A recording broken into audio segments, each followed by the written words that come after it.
فرمایا 40 سال کی عمر ہے ان کی، قضا نمازوں کا حساب کیسے کریں؟ 15 سال کے بعد سے حساب کر لیں یا احتیاط کر لیں 9 سال کے بعد سے لے کر اور 40 سال کے درمیان آپ غور کریں کتنے سال کی نمازیں قضا ہوں گی۔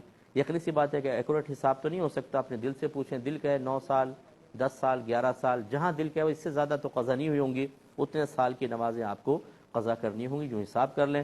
اور ایک دن میں 6 نمازوں کی قضا ہوتی ہے، فجر، ظہر، عصر، مغرب، عشاء اور وتر، 6 قضا ہوں گے۔ فدیے کا جو آپ نے پوچھا، جب تک کوئی ادائیگی پر قادر ہے فدیہ نہیں دے سکتا۔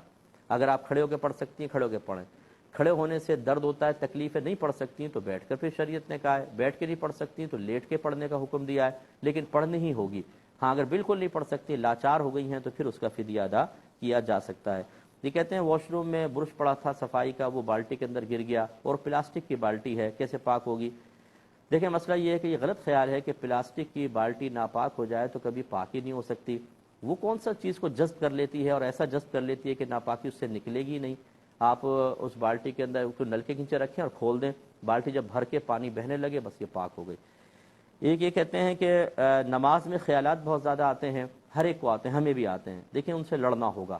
شیطان کا تو کام ہی یہ ہے، ایک شیطان خاص جو اللہ نے ہماری آزمائش کے لیے نماز میں مقرر کیا ہے، وہ خیالات ڈالے گا۔ آپ بالکل حوصلے کے ساتھ ان خیالات کو جھٹکتے رہیے، اس سے آپ کی نماز کی اہمیت کم نہیں ہوگی بلکہ ثواب کئی گنا بڑھ جائے گا۔ سجدہ صاحب میں کہا کہ نیت نہیں کی تو سجدہ صاحب ہو جائے گا۔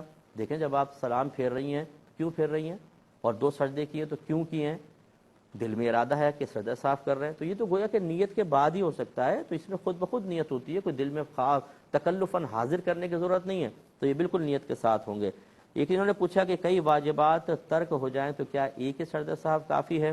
تو بالکل، مطلب آپ کو واجبات کو یاد کرنا بھی کوئی ضروری نہیں ہے، بس جتنے واجب ترک ہوئے ایک سجدہ صاحب کریں گے سب کے لیے تدارک ہو جائے گا۔